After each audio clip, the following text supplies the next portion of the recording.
Thank you.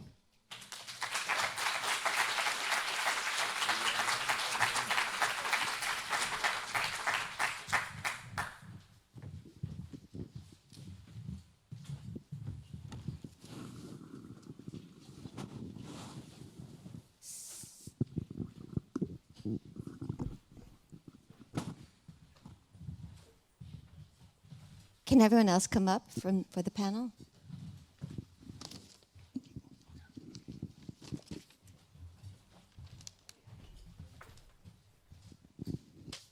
Is everyone else here to come up? Yeah.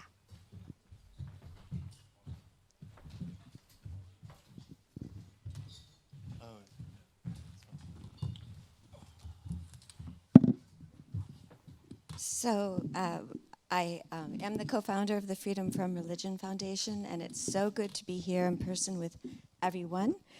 And we're very proud to be a co-sponsor of this event, and also very relieved that we didn't have to do any of the organizing. So thank you, Mariam, and all your crew. Back in 1989, when the fatwa was first issued against Salman Rushdie, Dan suggested that we put a slogan on a new T-shirt that we were selling: "Blasphemy is a victimless crime." And over the years, we've had to reissue it, such as in 2015, after Avijit Roy and all the executions of many of the Bangladesh atheists. And this fall, we are again reissuing this T-shirt, sadly, 33 years after that first fatwa was issued. And blasphemy is a victimless crime, but blasphemy laws and persecutions create all too many victims. This panel is called Blasphemy, Islamophobia, and Free Expression. Why is the right to face blasphemy, free expression, and conscience important for dissent? I can't read my own handwriting. How is blasphemy linked to free thought? Are there limits to free expression? So that's what we'll be talking about. And we'll begin with brief remarks by Jimmy Bangash. Then I will introduce the other panelists. Jimmy, am I saying that right? Bangash? Bangash is a spokesperson for the Council of Ex-Muslims of Britain and is a psychotherapist specializing in working with ex-Muslims and Muslim heritage LGBT.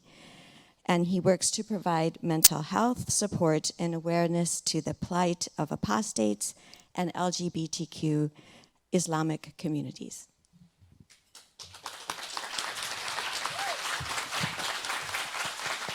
Thank you, everyone. It's really good to see everybody and be reunited after such a long time. I think these conferences are so invigorating and provide a lot of energy. Love you too. Woo! So as I was introduced, I'm a spokesperson for Council of Ex-Muslims of Britain. I'm also a psychotherapist, and my work specializes really on LGBT of Muslim heritage.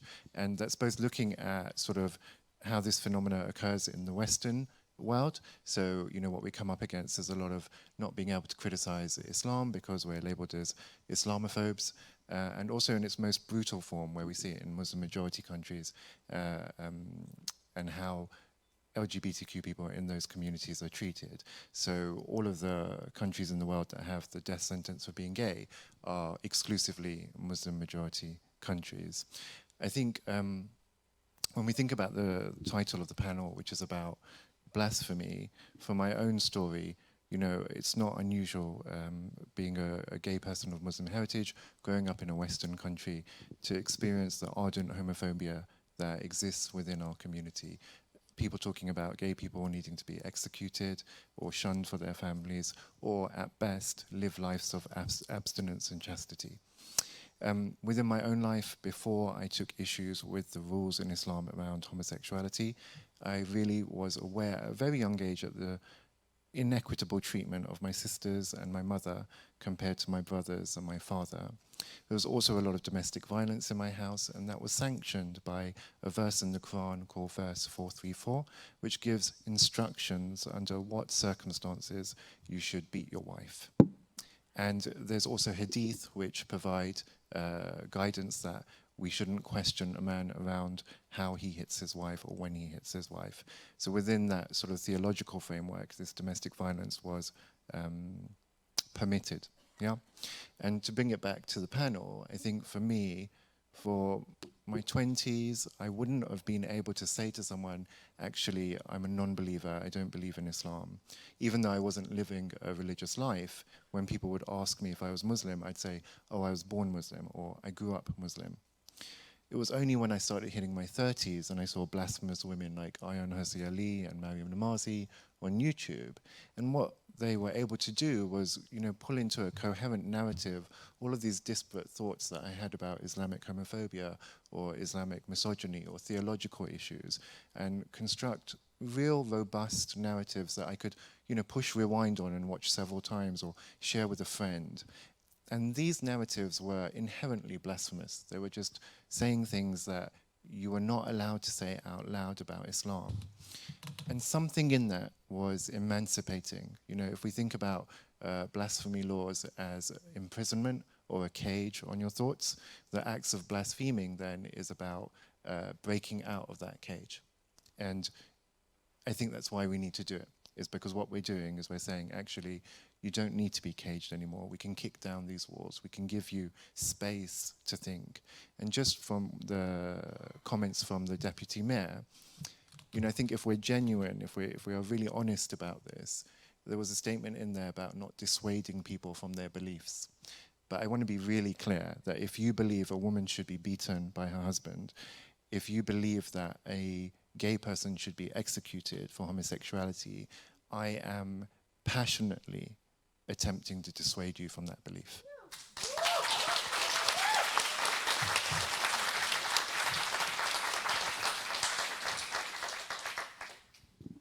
Wow, you did it in less than 5 minutes. Said a lot. Now I'd like to introduce the rest of the panel. I'll introduce everybody and then we'll take brief introductory statements. So you've already met Sami, Abdallah, who's president of Freethought Lebanon, now residing in Germany, and he's a theoretical physicist by profession, and he's co-founder and president of Freethought Lebanon, created in 2007. And is it Halima or Halima? Halima Salat is with the Council of Ex-Muslims of Britain. She's a spokesperson for it. She's a Kenyan Somali activist now living in the Netherlands, a journalist, poet, and activist who focuses on sex-based rights for minority women. Yay, Halima.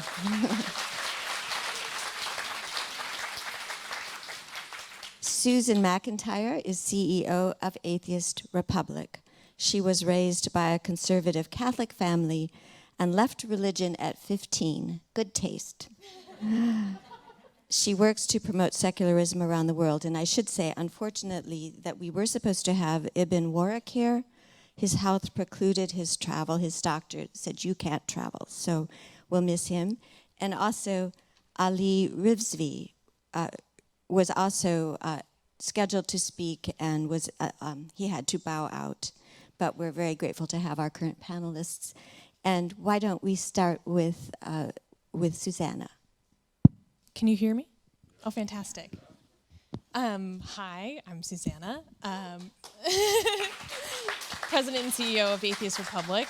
We're very centered around providing community for atheists around the world, particularly in countries where gathering in person, like we are today, is a dangerous endeavor. So providing that online community where people otherwise cannot find it is really critical and can help provide a lot of sense of community and help prevent loneliness, something I'm passionate about. Any other opening statements? Did you want to say a little bit about your own story and maybe the blasphemy laws in Ireland? Ireland? I mean, that got... I'm sorry, you used to have blasphemy laws recently in Ireland that were voted out. Did you want to address that? Oh, I'm sorry, I don't know about Ireland, but I'm I'm sorry. American. I'm sorry, I wasn't even So paying attention. in terms of blasphemy issues where I'm from, you know, my rights are luckily, very gratefully protected by the First Amendment. So I'm lucky enough to not have this be a concern in my life and something that I have to think about in terms of being criminalized. And I think in my recent development, or a more recent past development, I've come to appreciate that on a whole different level. And I've developed a sense of duty and responsibility to put that to good use, and talk about these issues for the people who are not able to without safety. And it's kind of funny because although it's protected in my country, I have had some legal issues in countries I'm not even a citizen of, like India, for example. I've had police reports filed against me for blasphemy there. So yeah, it's not my country, but I have to deal with it, I guess. Thank you, Salima. Would you like to go next? Hi everyone, can you hear me? Yeah. I'm Halima. I was actually for 9 years in the closet as an ex-Muslim. I knew, I didn't believe, but I couldn't say. And this panel is called Blasphemy, Islamophobia, and Free Speech. Now, technically, there are no blasphemy laws in the country I come from. That's Kenya. But Kenya borders Somalia, and I am ethnically Somali. So I'm blasphemous to the Somali community, if that makes any sense. Mm-hmm. So, in a sense, sometimes the blasphemy law, there are 13 countries, obviously, that's got where apostasy and blasphemy are punishable by the state.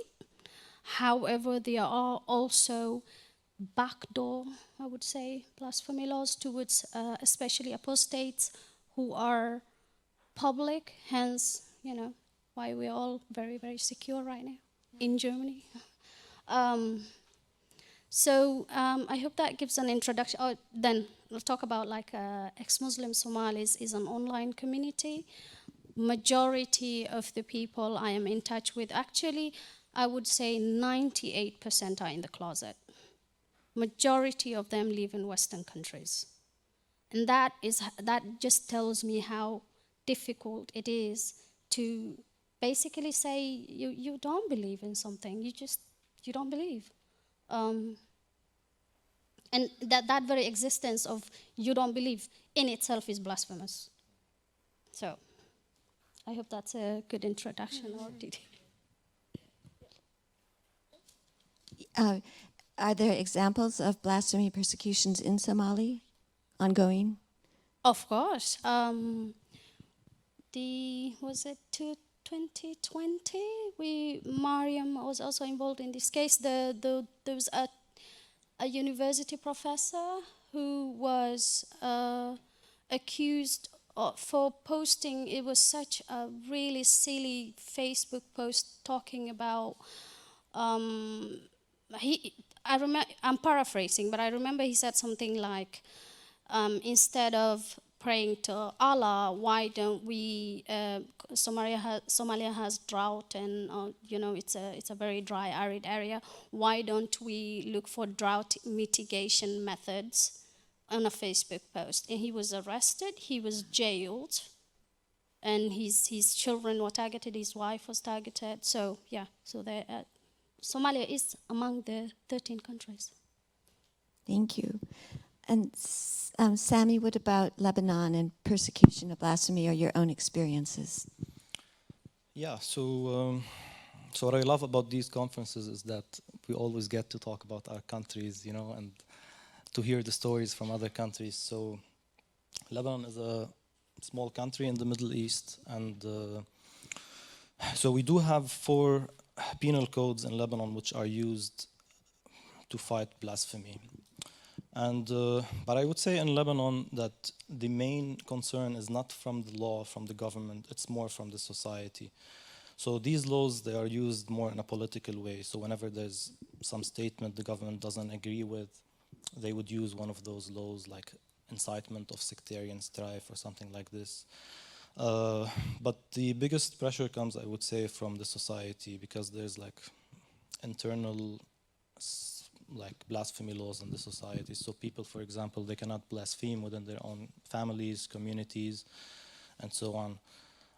There have been quite many blasphemy cases in Lebanon, like people who were, for example, yeah, there's the case. Actually, we do have a little exhibition on our booth outside in which we are presenting like blasphemy cases in Lebanon.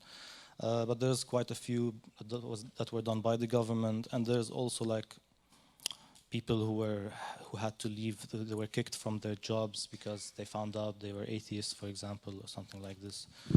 So I'm looking forward for the discussion. I'm looking forward to disagreeing with you, because this is when the discussion gets interesting and when we learn. Yeah. Do you think we're going to disagree with each other? I hope so. I hope so. So, Halima and Sami, did you leave your countries because of being a freethinker? Were you compelled to leave for your freedom of conscience?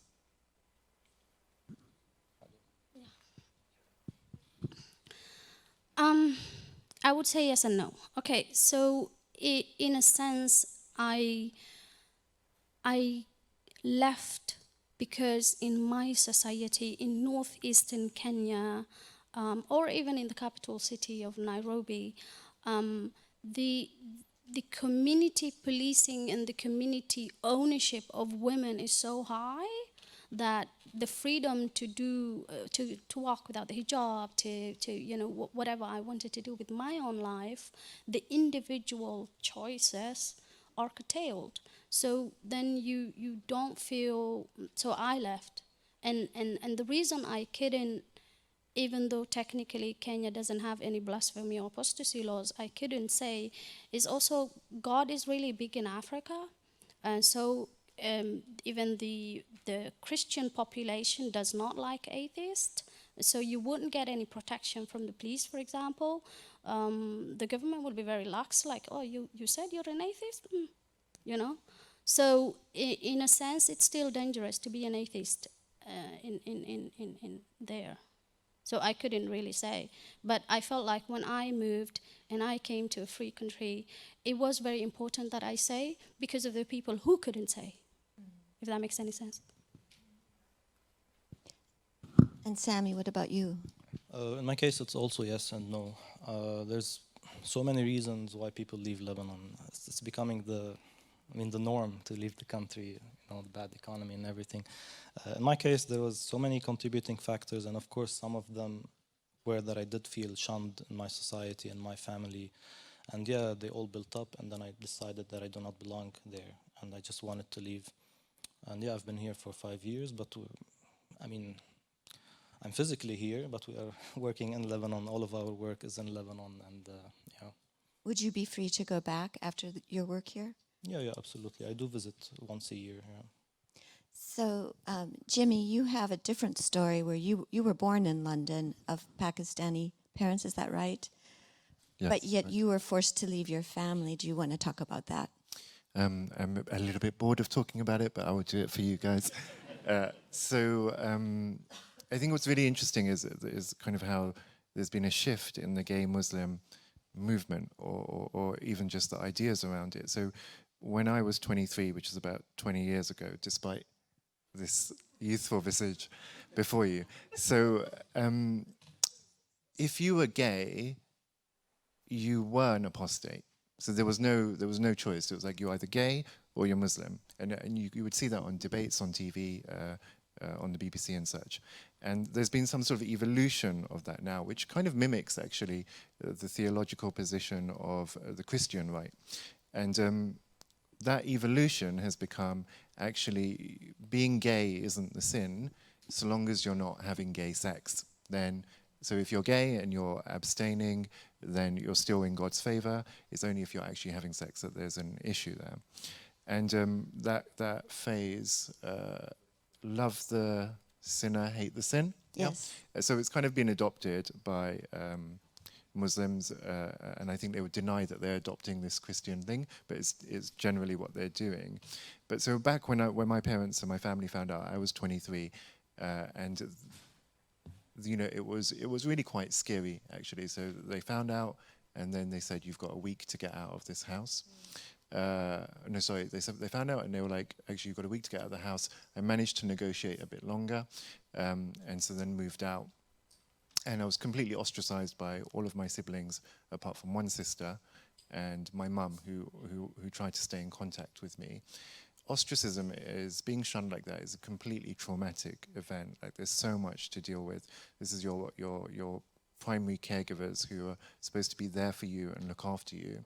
And actually they're the people who are turning on you. And in this really perverse twist in the world, it then becomes wider society that is almost accepting you more than your family does, and you would expect that to be the other way around. 2 years after being disowned, I got a promotion with my work, and it moved me back geographically towards where my family was. And then things got really ugly. It became, there were just threats on my physical safety, assassination threats, and I lived for about a year. Just looking back now, I can see I was in a state of terror. Like, I was always really cold. I didn't want to leave the house. I would just go to work and then come back home. It was quite a frightening time. But it got to the point where I had to get the police involved so that the threats would stop and then fall away. So yeah, it was pretty horrific. I would like to say it's not normative. It doesn't happen a lot, but I don't think that's true. I think for a lot of people who are Muslim and were gay at that time period, that was quite a common experience, yeah. It may have lessened some over the years, but I still think we have to be realistic. And when we look at the last poll on British Muslims' attitudes towards homosexuality, 52% of them said that it should be criminalized. And that's a pretty damning statistic. Thank you. And Susanna, just briefly, in a way, you have a little bit of a parallel story. Even though you were raised Catholic, because of your own sexuality, you realized you had to leave the church. Is that right? Catholic? Yes, well, I feel like as any young teenager realizing that they are not heterosexual, at least me, I quickly come to the realization that if I'm not only going to cognitively survive, but cognitively thrive, I have to leave this ideology that is telling me that all these aspects of myself are worthy of condemnation and abhorrent. And yeah, as a developing young person, you're like, I have to get out of here. Yes. I think it's a very difficult experience in its own ways, but I've been extremely lucky in comparison to many other people I know, so I have a lot to be grateful for. And attitudes have shifted greatly also Yes. in the United States. Yes. They're shifting back, unfortunately. Mm-hmm. So if you're in the Muslim world, if you're gay, you're an apostate. If you're a non-believer, you're committing blasphemy. And yet we're being told that if we criticize Islam, we're Islamophobic. So let's talk about that. Who wants to talk first?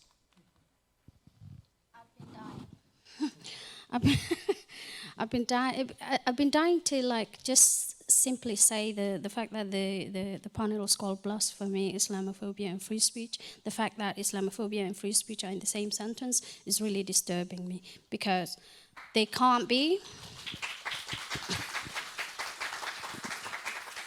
Because the word, I don't know, Islamophobia is exactly been invented to curtail free speech in criticizing Islam. Because you can't be phobic about an idea. Ideas are supposed to be criticized all the time until they are okay ideas. I mean, now hatred towards Muslim people, which I like to call, what was the word we used? Anti-Muslim bigotry. Anti-Muslim bigotry, exactly. Now, that in itself is a different category to just using Islamophobia, because what the fascists, the religious fascists and the Islamists basically want with the word Islamophobia is to stop people thinking critically about Islam and the harmful ideas that are there, and the lack of freedom for women and LGBT people and all of that. So if we can edit and say blasphemy, Islamophobia, and lack of free speech, I don't know. Just, you know, it was really knocking my head that those two appeared in the same sentence. Yep, please go ahead. Oh, what I find really interesting to think about is the ways in which other religious right movements have co-opted this idea of Islamophobia in their own ways. So while I have been accused of Islamophobia, as I'm assuming everyone else here on this panel has, or many other people in this conference, what I've actually been accused of more is now Hindu phobia. So ironically, the Hindu far-right movement gaining vast amounts of momentum within India and actively eroding secularism within the world's largest secular democracy has started to adopt many of the tactics of the Islamists that they hate so much, including co-opting this term of, oh, if you criticize us, you're phobic of us. And I think this is something that we as secular activists should be paying attention to as well, because then now I'm seeing Christian phobia as well.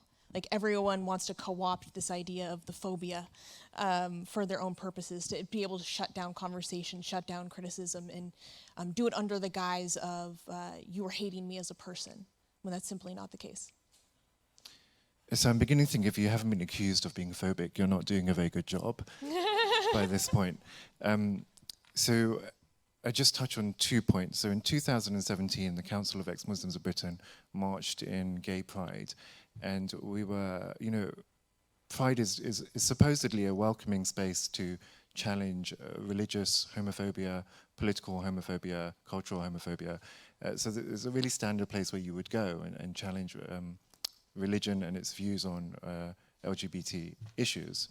And we were walking around with signs that said things like Allah is gay and fuck Islamic homophobia. I'm allowed to swear here. We're here, we're kafir, all sorts of things that were, you know, really kind of clever and witty. And what was astonishing was that when we were getting ready to march, we had the police come and descend on us and tell us that our signs were offensive and that we should put them down. And just across from us were like some people with Christian signs, like mocking Christianity. The police could not have been caring less about them. It was just fascinating to see the difference in how Islam was treated. Of course, we managed to march. We were then suspended pending investigation for 8 months. After the 8th month or so, they came and met with us. They understood that we weren't into anti-Muslim bigotry. I think that was their concern. But it was just astonishing to see, like, here we are criticizing this religion, and the police are literally on in front of us trying to stop us from doing so. And I want to touch on this point, probably very controversially, but we're trying to disagree with each other here. So when you talk about this idea of Christian phobia, of Hindu phobia, and actually, you know, that phobe being used to silence people, I really think we have to talk about what is becoming a new religious orthodoxy, and that's the term transphobia. Is that whenever, not as controversial as I thought, so that's good to hear. I think whenever we're seeing women stand up for sex-based rights, and it comes into conflict with what is seen as trans rights, there is this tendency to call people a transphobe. And I think, you know, regrettably, I would say with Atheist Republic, I've seen videos where Richard Dawkins or J.K. Rowling are mischaracterized in their arguments, saying that actually they don't know the difference between gender and sex. And if you have listened to J.K. Rowling, or if you've read through her transcript on her position on sex-based rights, she's really clear that actually this is what gender is, this is what sex is. Sex matters to women in spaces because of safety, because of modesty, decency, and dignity. And actually, we must not replace sex with gender when we are looking at where women's sex-based rights are. So I think we've got to be really cautious about all religious orthodoxy. And I say this as somebody who, as a psychotherapist, works with trans people across the globe in really hideous situations. Like if you work with people in Muslim countries around LGBT issues as a psychotherapist, it is really stark, sobering work. But that doesn't mean that we don't challenge, whenever we see it, people trying to trample all over women's rights and trying to, essentially what we're having is biological males, whether it's Sharia or gender ideology, biological males telling women what they can do, what they can't think, where they should be, who they should be with, where they can go, and what they mustn't do. It's not acceptable.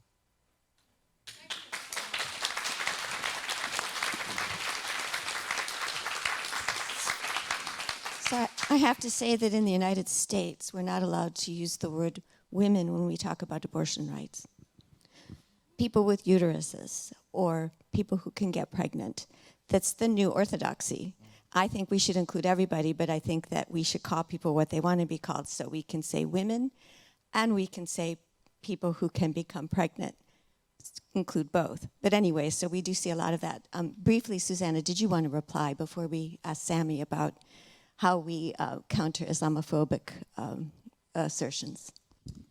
I think for myself personally,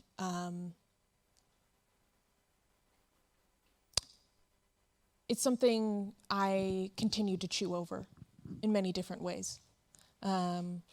So I like to listen to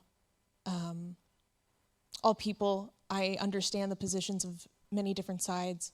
I'm deeply sympathetic to many sides. And I think I'm still working to decide for myself what's the best way to move forward for people. Can I just jump in for one quick reason? Because I think people might be wondering about the relevance here to, we're holding a conference around Islamophobia and ex-Muslims, etc. It's important to know that there's not a huge number of ex-Muslim activists across the world, and there's particularly not a huge number of female ex-Muslim activists across the world.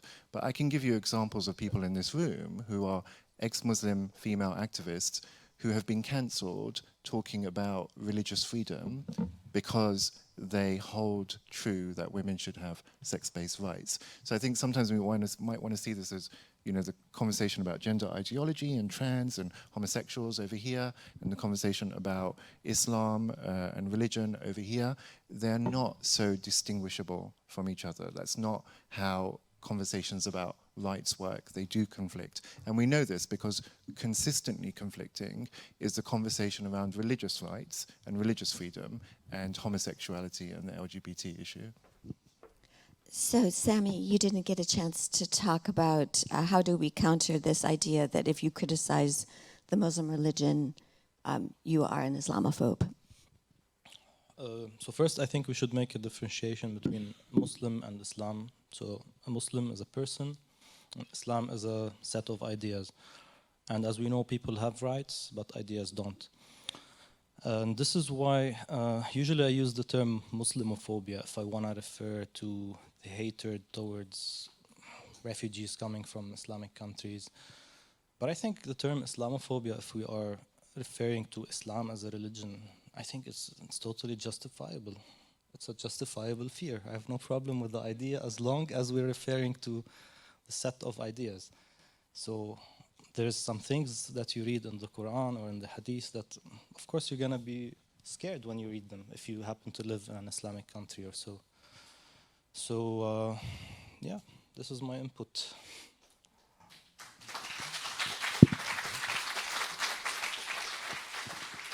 So just to insert the United States into this, this month is the 10th anniversary of the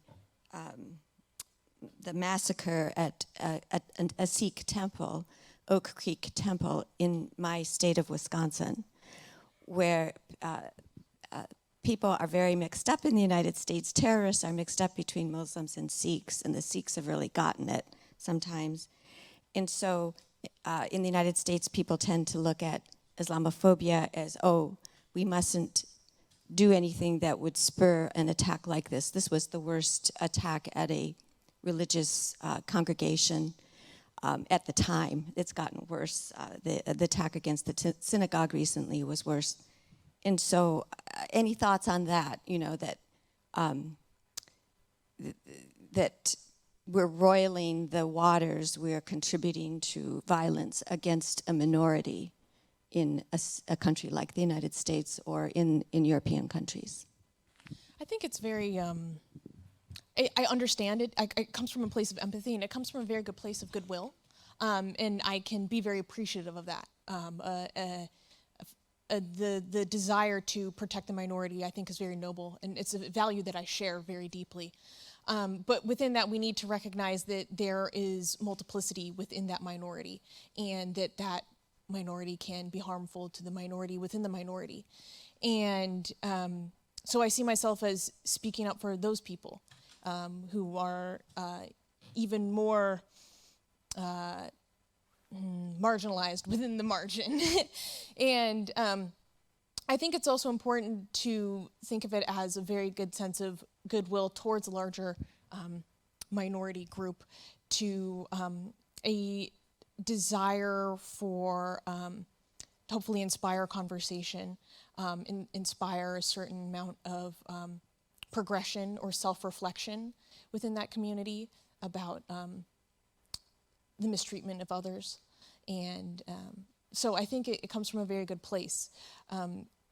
For example, the vast majority of those who are criminalized or killed, violently assaulted for blasphemy, for apostasy, are Muslims. It is in the best interest of Muslims to be having these conversations, to be normalizing blasphemy, because they're the ones who are most frequently harmed by it. So I think it's actually in their best interest. If I can just jump in, the fact that, we must not stir up whatever, it's kind of a little bit insulting to people of the minority, you may say. It's homogenizing us in such a way that we don't have diversity of thought within ourselves to decide if, you want to leave religion. So just this homogenizing and putting people in one box and pushing them to think exactly the same way is insulting, to be honest. Yeah,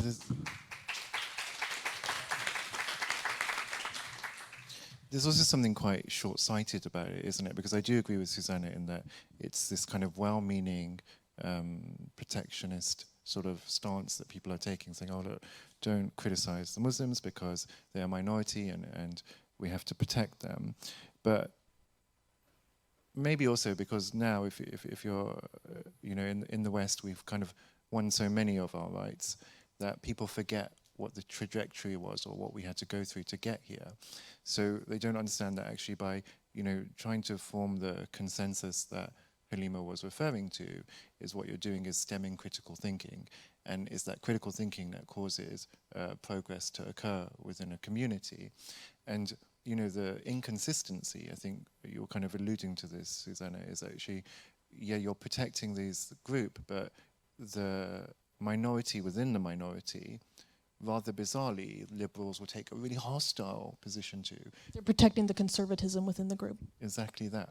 But I think what that mirrors also is actually the attitude that we see towards detransitioners. And when people have gone through the journey of trying to change their sex, and then they speak up and say, actually, this wasn't a good idea. I wish I had more psychotherapy. I wish I wasn't just given straight gender affirming care. We see that those same people who are holding this space for of safety, of love, of progress for trans people, turn to completely hostile attitudes towards detransitioners, telling them to shut up, be quiet, sit down, and not challenge the narrative. And there's so much mirroring between these two ideologies that it's really quite scary. Okay, so we have 10 minutes left before we're going to open it up to the audience. I did want to ask, is everybody able to hear? No problems? Okay. So this workshop was supposed to ask, can you have free thought without blasphemy? And are there any limits to free expression? So let's open it up to those questions. And who would like to start? Can you give me the first question again one more time? Can you have free thought without blasphemy? No. Which I think we would probably, No, as well. I think we'd all say that, right? I mean, No, as well, because the very existence of the free thought in you is blasphemous. that's true.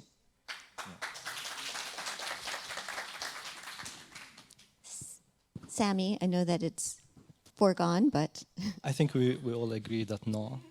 But maybe we can jump to the second bit of the question, is whether there is a limit or not. So where would we draw the limit? And this is a very big debate. We always face this issue. Even internally in our organization, we don't all agree about this. So would somebody like to say something about this, and then I would comment. So let's think hate speech, let's think incitement to violence, let's think what comes before hate speech. So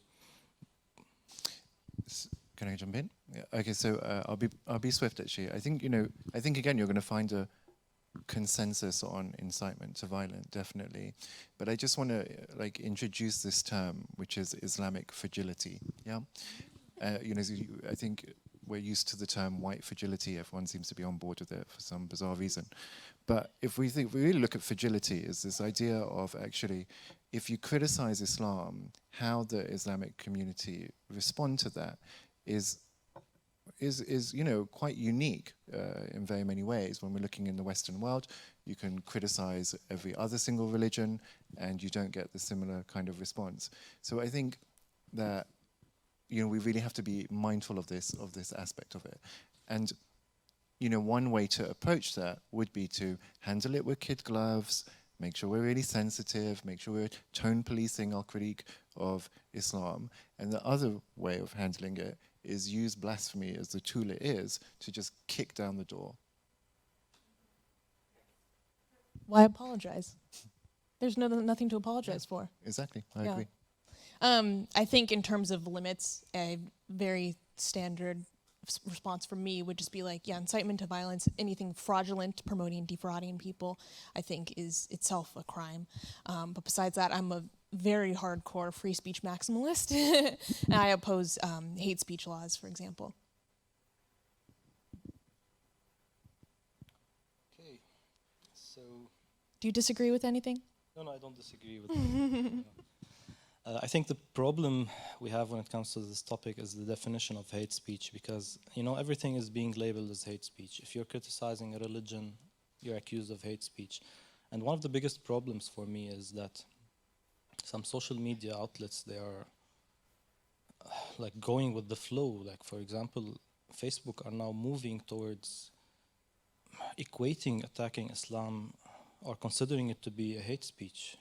If you say, I don't know, Islam is a whatever religion of terror or whatever, then, and my problem is who defines these things? And if let's say Facebook went into this direction, then who can undo this damage? Human rights organizations, for example, the Human Rights Watch, have been very clear about this. They say that even to ridicule another religion is a right, But in my opinion, and I have very extreme views when it comes to this, that I think even hate speech is free speech at some points. Before you... 100%. One of the reasons is that I want stupid people to say stupid things so that I can respond. If I censor them... Yeah, exactly. So if you censor them, they're gonna go on and continue doing the same somewhere else. So, but of course, there's sometimes a damage that could happen. For example, if you're saying a racist statement, and there's of course psychological damage, or it's a slippery slope, but I'm more leaning towards this. Of course, whenever there's incitement to violence, this is a line that should not be crossed. Yeah, I think there's, if people want to kill gay people in the name of religion, I really want to know who you are. Like, I don't want you like hanging around in the background with people not being aware that that's your position. For two reasons. One is actually you get to make a choice around proximity to those people, but also you get to engage with that argument and show how abhorrent it is, yeah? And you get to show that actually this ideology, this argument stems from this ideology, and that goes back to dissuading people from subscribing to an ideology that is so abhorrent. For me, I always think about it like the motive and who is defining what hate speech is. Because if you leave it to the religious institutions, everything, the very fact that we're sitting here is hate speech. So in itself, if there aren't any, how do I say, unbiased way to look at what is hate speech in itself, everything can be hate speech. So I am of the opinion that anything short of saying, generalizing people and saying people who believe this are bad,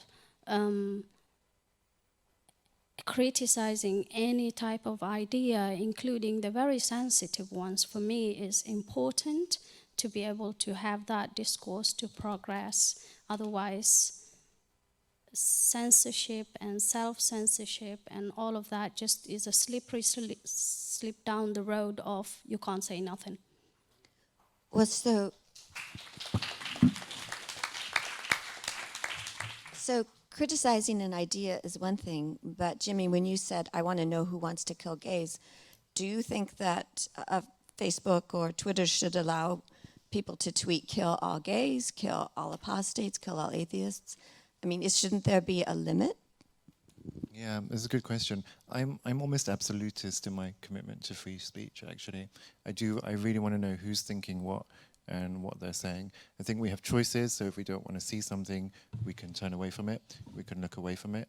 But I think it's really important to be able to hear the ridiculous things that people are thinking and then believe in the rational capabilities of humanity, that actually we can engage with people and show them why ideas are wrong and why ideas are bad, and that most people will come to their senses, yeah? I think something is happening that is really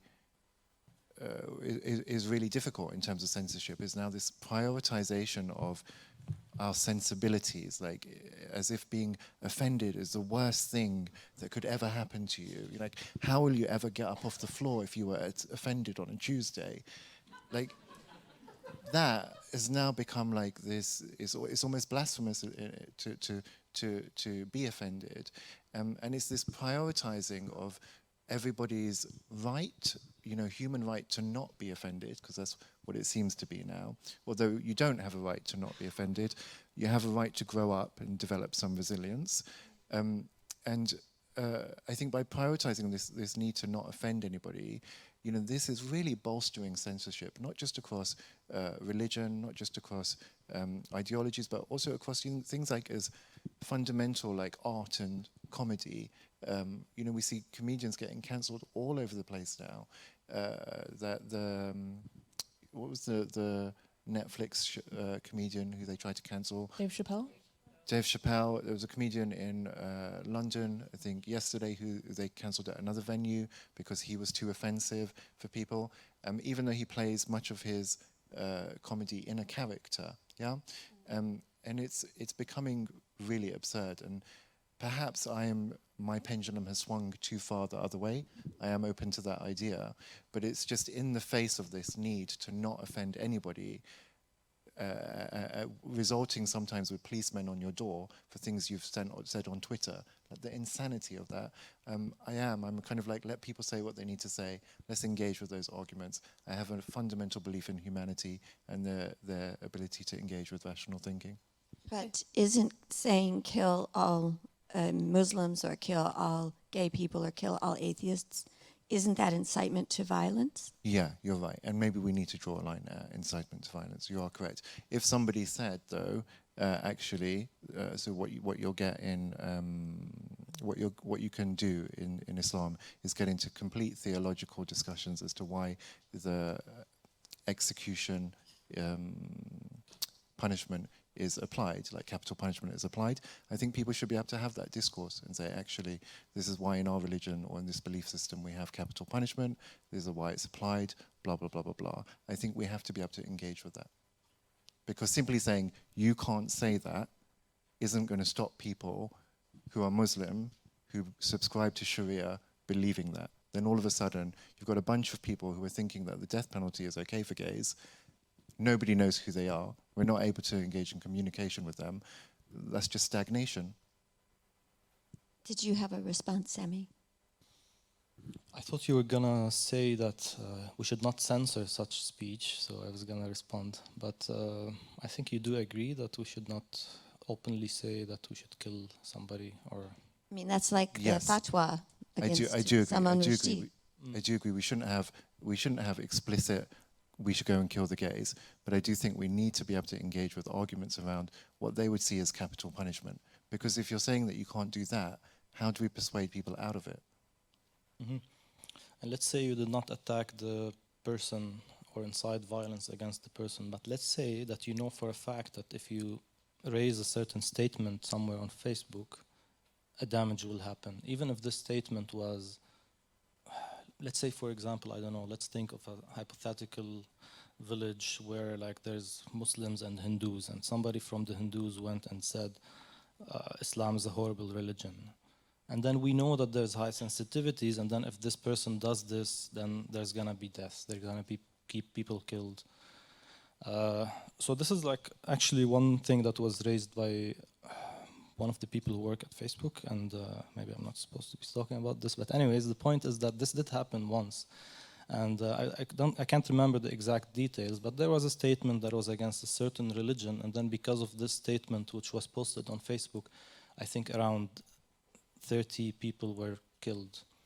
And this raises the question, if you know in advance that if you say something, it would cause damages, would you prevent it or not?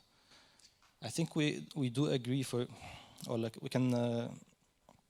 there's the example, for example, of banning the niqab. I would put this in the same category because the reason we do this is we say for security reasons. And of course, this is a violation of personal freedom when you force somebody not to wear the niqab or what they want to wear. But is it justifiable? For me, if there's a serious security concern and we can prove that there is a security concern, then it becomes justifiable. So, what do you think? I think it's very difficult because to a certain extent, when there is a statement that is made that has the potential to cause communal violence, I understand the impulse to say, well, we can't allow these statements. But in a sense, that is not holding the correct people accountable. Who should be held accountable is those who commit violence, not who just say a statement. And in fact, this is the very logic that is used to criminalize blasphemers like Mubarak Bala in Nigeria. They said because he made statements, blaspheming the Prophet Muhammad, the lawyers that filed the petition against him said, oh, well, this is going to cause Muslims to be violent, and so we need to go put you in jail so that we prevent intercommunal violence. In one sense, that belies a very low opinion of your local Muslim community. Or perhaps it's accurate depending on the situation, but it's also holding him accountable for other people's violence that they haven't even committed yet. Mm-hmm. It's deeply unfair. Absolutely, yes. Can I just add to that? It's a very big slippery slope, I totally agree, and it can be used in many ways. But now I'm just saying if there's hypothetically a fair system that can determine if there's a serious security risk or something. But yeah, it's a very big slippery slope, and I totally agree with what you said. Also, it's what's leveled at us so frequently, is that actually because of what you're saying about Islam or because of what you're saying about Muslims, violence will now be enacted against Muslims, because what you're doing is you're making Islam look really mean, you're making Muslims look really violent, and therefore people are going to now target Muslims with violence. So I think we have to think about context. I think we have to think about what it is we're saying and saying it responsibly. Yeah. So I think perhaps Twitter isn't the most nuanced place, and you're limited by a character count around that. But I think at the same time we have to be really careful around censorship. I think where we've ended up is because we haven't been really careful around censorship. I have to say that in the United States right now, ex-President Trump is banned from Twitter and Facebook, and I'm very glad about it, because he's really inciting things, because he's lying, and he's saying that he won the election. And so I'm grateful for the fact that at the moment they are quote-unquote censoring Trump. But Halima, did you want to respond? And then we're going to open it up to the audience. Can I just say one thing on that? Like, they're censoring Trump, but like there's like Iranian ayatollahs on there who are saying actually kill people, and they're not censored. This is what I mean. So like it probably comes back to methodology then. But like if you are happy that they're censoring Trump, I hope at least that you have the logical consistency to say that they should censor all of those other people as well. Personally, I don't think they should have censored Trump. I think there's other ways to deal with it. Armin's like always saying the best answer to bad speech is like more speech, right? And I think that's such an important way of dealing with it, because it makes no sense to be no Trump, but hey, you can follow this dude who's saying kill the gays or kill Salman Rushdie or I think ISIS even had Twitter accounts at one point, right? Like it's just nuts. Yeah, the Taliban as well. So, I guess that doesn't make sense. The situation in the United States is very combustible. We saw an attempted coup. They were very close to taking over our, not allowing an election to proceed. So I agree it should be equal. They shouldn't allow, and I believe the policy isn't to allow that level of incitement by other people. But I'm still grateful he's not on, because the situation is rather terrifying. I think one thing that we do have to consider is that as we move into the digital age, and Blasphemy therefore moves into the digital age, we have a whole new set of contentions that we have to deal with in terms of course, saying these things on the platforms of private companies. So we're moving into whole different spheres, like where do we talk about these things in terms of principle and rights that we have as maybe citizens within a country, and then what does a private company decide to allow? And there's a whole other discussion about where the public sphere moves in terms of that needs to be had, especially in terms of blasphemy, because many of these companies, like the big tech companies, they actively work with and participate with governments that criminalize people, perhaps even put people to death for their free speech, and handing over information of users who made offensive statements, handing them over to their judiciary, putting them on a platter to be criminalized, persecuted. Despite commitments that they have signed at an international level, commitments to protect free speech. And there is a deep hypocrisy there, and a very insidious facade of trying to present to a free Western liberal audience, oh, we're here to promote free speech here, blah, blah, blah. But in India, we'll hand over your information to the government. In Pakistan, we'll hand over your information where they can put you to death. It's insidious. I just want to add a bit more nuance. I remember going down to Speaker's Corner with Armin again, and we were engaging with some Islamists there. They had some pretty extreme views, and one of them was actually apostates should be killed. I don't think we would have been able to have the conversations we needed to have if those people weren't able to say that. Now we have to open it up to the audience. And will you handle that? Or okay, great. You ask the question, then we hand over the microphones to you. Marianne. Hi, thank you everyone for your amazing contributions. I just did want to make a point that there is, I think, a very clear line between speech that might be uncomfortable, that might even be offensive, versus inciting hatred, and I think inciting violence, and I think that is very key there. The problem is that a lot of religious texts are inciting violence. And I think that's where it becomes very difficult for us to maneuver. But the reality is that those who are religious have the right to say whatever the hell they want. It's we who are always silenced. And that's why I think it's important for us to defend free speech and expression in the most maximalist way, as long as there's no incitement to violence.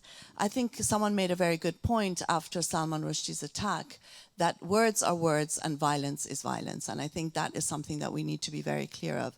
I just want to tell you something very funny that happened. The Council of Ex-Muslims of Britain, we've made a woman's Quran, and it's blank because there's nothing good in the Quran for women. And sometimes when we feel, like it, we make surahs, our own surahs of the women's Quran. And one of our most recent surahs was of a donkey with, his eyes blindfolded. And the surah basically said, "Oh, you ye believing men, if women's hair bothers you, a donkey's mask has been created just for you." And it's Surah of the Donkey, verse something, women's Quran.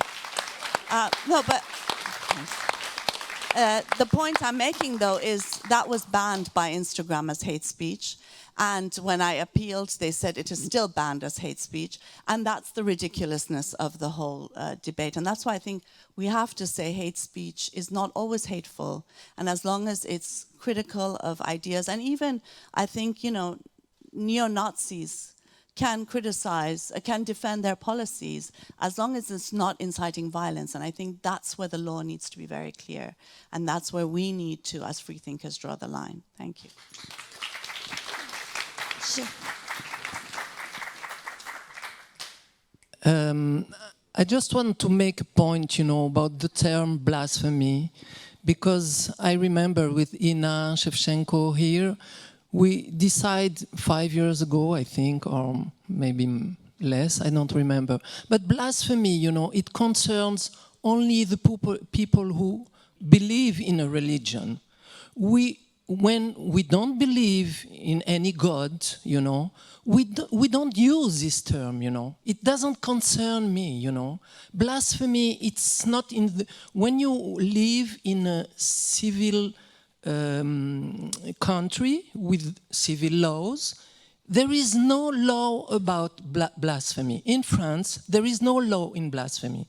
In Tunisia, before, and until now, we don't have a law concerning blasphemy, but I was accused to insult the person of God, instead of blasphemy, because I just said neither Allah nor Master, But I know that in Germany, here, there is a law against blasphemy. I cannot imagine, those countries who said they are free country, democratic countries from the West, from Occident, they still have law against blasphemy. So please, if we are not believers, if we defend the free expression, free speech, everything, we don't use this term, It doesn't concern us. Thank you. Just got one here. Question, please. Hi. Before question, I want to say free speech is free without limitation. With limitation, then we have to say free speech with limitation. I just want to ask you, what's happening in the last 5 years or 10 years in the West is very alarming about free speech. Like our Instagram channel, Ex-Muslims of Norway, is banned and totally removed from Instagram. Now we have closed page to protect. And now I'm 29 days banned. But in any case, the problem is now, do you think these countries who are making now laws like Code 166, or in Norway we have other laws to fight against hate speech, do you think they are really honest, or it is a product of Islamophobia business? Because if they are honest, don't you think they should ban all religious books immediately first? The books which are paid by governments to mosques, and they're saying that I have to be killed. kill who lives Islam, they say. And they say Jews are pigs and fight all unbelievers. And this book is allowed. Then yes, we have free speech. They can be there, but we have to say what we can. And do you think they are honest? And who are they? I think in terms of if this is Islamophobia business, I love that, by the way, or Islamist business. It very depends on the history of the country. Like some of these have been on the books for hundreds of years, and they've kind of are like dead letter laws. They might not necessarily be actively used. But the problem is, even if they're on the books and they're not used, they are still used by people in Islamist governments, in Muslim majority countries, as validation and legitimizing their own push to silence speech within their own countries. And this is a massive concern because they can point to, hey, look at what Germany has. They're onto something in your so-called free country. They have it, so what's so bad about us having it? Why can't we have it? Is it only for you guys? You know. So I think it's very important that even if they are not actively used to prosecute people, they have to be removed on principle. I want to push back a little bit against what Jimmy mentioned. So You're welcome to. yeah, so this is actually a good thing, right? So the whole idea of blasphemy, Islamophobia, pushing back against freedom of expression is to shut down conversations, right? But because of a lot of us had a lot of experience about our conversations being shut down, we sometimes confuse disagreements or being called out for our conversations being shut down. And we have to be careful not to overcorrect, right? Like I notice a lot of people within our community, when they're being called out at maybe what they're saying is racist or homophobic or transphobic, are like, oh no, I'm being canceled, I'm being shut down, am I being silenced?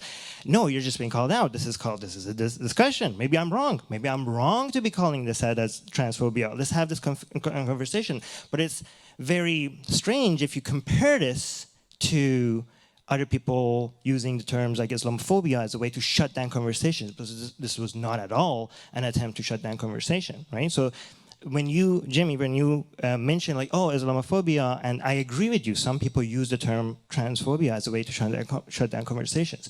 But then when you give the example of Atheist Republic, for example, calling out something transphobic, maybe wrongly, maybe you're correct. I'm really interested to have that discussion. But when you use that as an example, you're putting that next to some other people.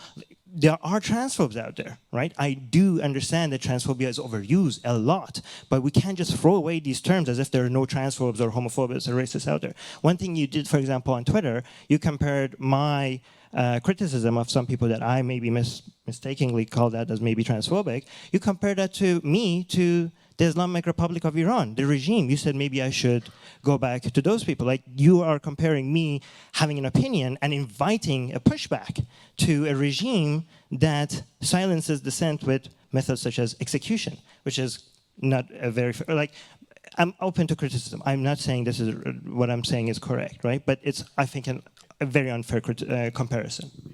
Thanks. Okay. That side? You're going to swap. I think one more question, but can it be a question, please?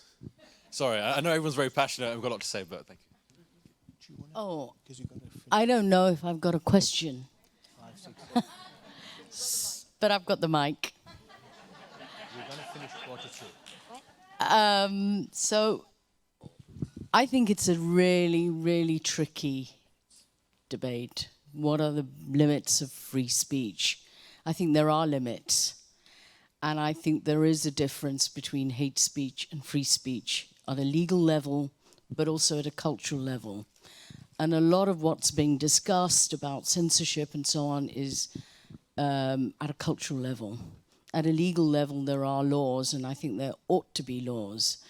But I also want to say something about instinctively. I would approach the limits between the boundaries between free speech and hate speech in relation to who has power. Because I think what we're missing from this debate is those who have the power not only to call out, but actually then the resources to enforce, the enforcers. And I'm very, you know, we're all at the moment shocked and horrified by what happened to Rushdie. And I remember back in 1989, when the fatwa was issued, when he published the satanic verses, nobody felt offended. Not Muslims, nowhere. But it was the mullahs who decided that here was an opportunity to push a political agenda. So for me, a starting point about the limits of free speech is trying to work out who is saying it and for what political project. Can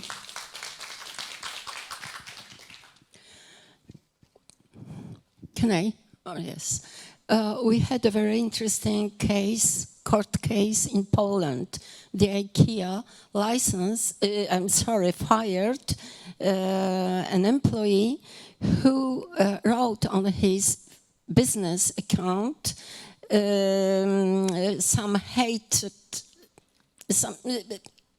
In fact, it was a quote from the Leviticus book, very well known, that those who committed this abomination shall be killed. It was the whole quote. And in the first instance of the labor code, treated it, this fireman, the fact that the man was fired as discrimination. And the whole right wing in Poland shouted that no one word from Bible is hatred. It could not be judged at the court. So my conclusion is just that if we cannot, like you yourself suggested, we cannot just ban the Bible, at least we, in our environment and in the society, should fight for that the holy books are treated as the regular books, as the books like every other books, without no more respect than others.